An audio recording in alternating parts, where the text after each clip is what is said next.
امام حسین علیہ السلام کی شہادت کے بعد مردوں میں اب سوائے بیمار امام زین العابدین کے سوا کوئی اور نہ بچا تھا۔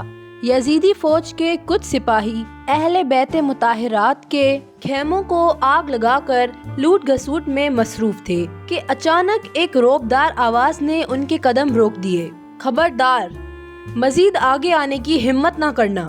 یہ آواز نبی کریم صلی اللہ علیہ وآلہ وسلم کی نور نظر نواسی شیر خدا حضرت علی کے رخت جگر اور خاتون جنت فاطمہ زہرا کی گوشے جگر صاحبزادی حضرت بی بی زینب سلام اللہ علیہا کی تھی۔ میدان کربلا کی اس شیر دل خاتون کو تاریخ زینب کے نام سے جانتی ہے۔ کربلا کے واقعے کو زندہ جاوید بنانے میں حضرت بی بی زینب علیہ السلام کا اہم کردار رہا ہے۔ بی بی زینب کے بے مثال کردار اور قربانیوں سے تاریخ کربلا روشن نظر آتی ہے۔ کربلا کی اس مثالی خاتون نے یزید کی ظالم حکومت کے مقابلے میں اپنے معصوم بچوں کو بھوک پیاس کی شدت سے بلکتا ہوا دیکھنا گوارا کیا، یہاں تک کہ اپنے بھائی اور شوہر کو بھی راہ خدا میں قربان ہوتے دیکھا، لیکن رسول اللہ صلی اللہ علیہ وآلہ وسلم کی دین کی کشتی نے انسانیت کو ڈوبنے نہیں دیا۔ ناظرین، آج کی اس ویڈیو میں ہم آپ کو حضرت بی بی زینب سلام اللہ علیہا کے کربلا کے واقعے کے بارے میں تفصیل سے بتائیں گے، لہٰذا ویڈیو کو آخر تک ضرور دیکھیے گا۔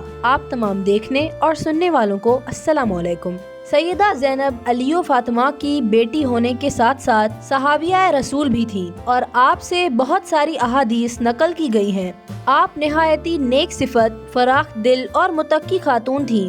آپ نے شب بیداری اور نماز عاشورہ کی راتوں کو بھی ترک نہ کیا تھا۔ امام حسین علیہ السلام جب مدینہ سے کوفہ کے لیے روانہ ہوئے تو اپنی بہن زینب بنت علی اور ان کے دو صاحبزادے اون و محمد کو بھی قافلے میں شامل کر لیا۔ حضرت زینب مدینہ سے کربلا کے صحرا تک قدم بقدم اپنے بھائی حسین کے ساتھ رہی۔ میدان کربلا میں بی بی زینب کے ایک ایک کر تمام بھائی اور بھتیجے شہید ہو رہے تھے۔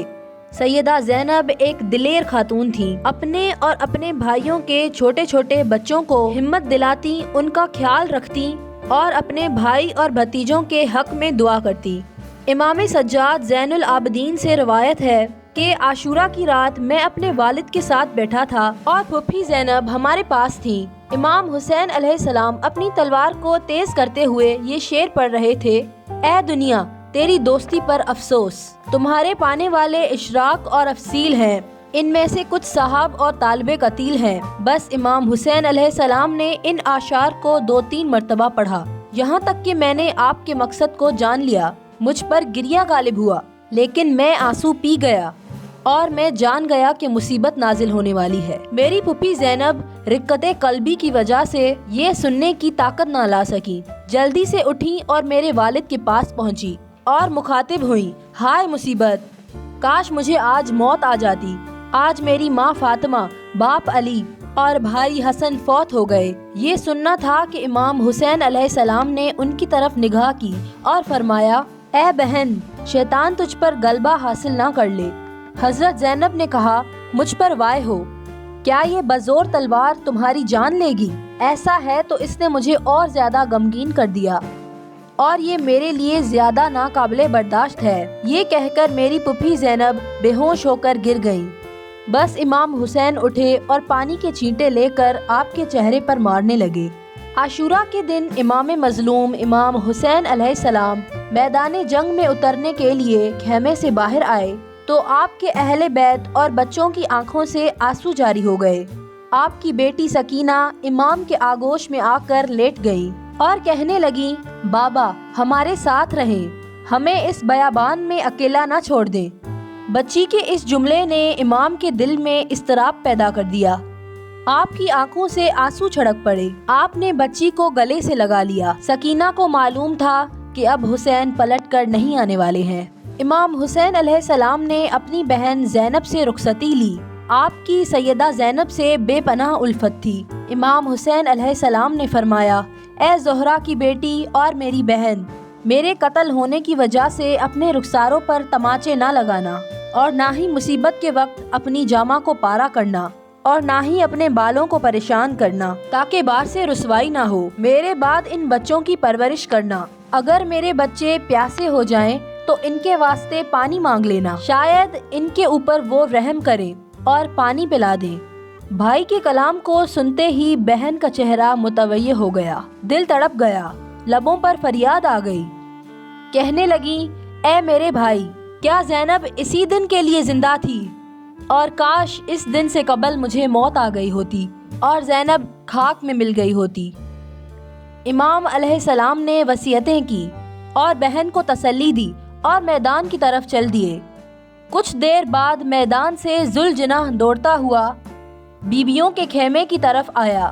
اس کے بدن پر لگے خون اور تیر امام مظلوم کی شہادت کی گواہی دے رہے تھے۔ خیمے سے آہ و بکا کی آواز بلند ہونے لگی اور اہل بیت حسین پر غم کا پہاڑ ٹوٹ پڑا۔ بی بی زینب علیہ السلام نے شہدائے کربلا کے لاشیں کو جب بے گور و کفن میدان میں پڑا دیکھا تو اپنے جذبات پر قابو نہ رکھ پائیں اور کہنے لگیں، اے محمد صلی اللہ علیہ وآلہ وسلم، دیکھیے آپ کے حسین کا خون آلود لاشا چکیل میدان میں پڑا ہے، ان کا جسم پارا پارا کر دیا گیا ہے، آپ کے گھرانے کی لڑکیاں رسیوں میں جکڑی ہوئی ہیں، آپ کی ذریت قتل کر کے گرم ریت پر بچھا دی گئی ہے جس پر خاک اڑ رہی ہے۔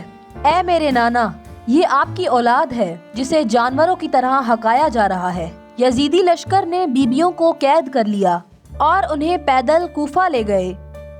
انہیں سڑکوں پر زنجیر پہنا کر چلایا گیا تاکہ لوگ عبرت حاصل کریں کہ بنو امیہ کے خلاف بغاوت کا کیا انجام ہوتا ہے۔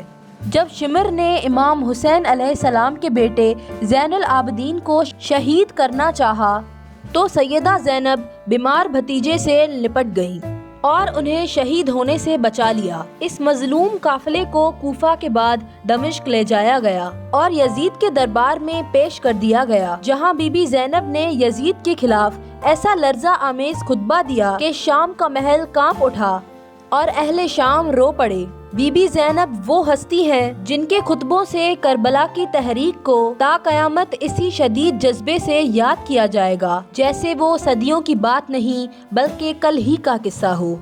بی بی زینب قوت برداشت اور صبر کے اعلیٰ ترین درجے پر فائز تھیں۔ حضرت امام حسین علیہ السلام کی شہادت کے بعد آپ کی 3 اہم ذمہ داریوں کا آغاز ہوا تھا جن کو آپ نے کمال کامیابی کے ساتھ نبھایا۔ سب سے بڑی ذمہ داری امام زین العابدین کی اعتماد داری اور دشمن سے ان کی حفاظت تھی۔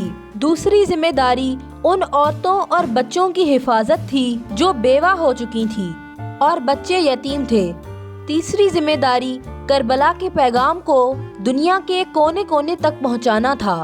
دم توڑتی انسانیت کو زندہ کرنے کا جو ارادہ حضرت امام حسین گھر سے لے کر چلے تھے، اس کو انجام تک کردار اور گفتار کے ذریعہ بی بی زینب نے پہنچایا۔ ان کی ہی سربراہی میں امام حسین علیہ السلام کے اہل حرم نے کوفہ اور شام کے گلی کوچوں میں خطبات کے ذریعہ یزیدیت کے ظلم کا پردہ چاک کیا۔ تو ناظرین، آپ کو یہ ویڈیو کیسی لگی کامنٹ کر کے ضرور بتائیے گا۔ تب تک اپنا اور اپنے پیاروں کا خیال رکھیے گا۔ اللہ حافظ۔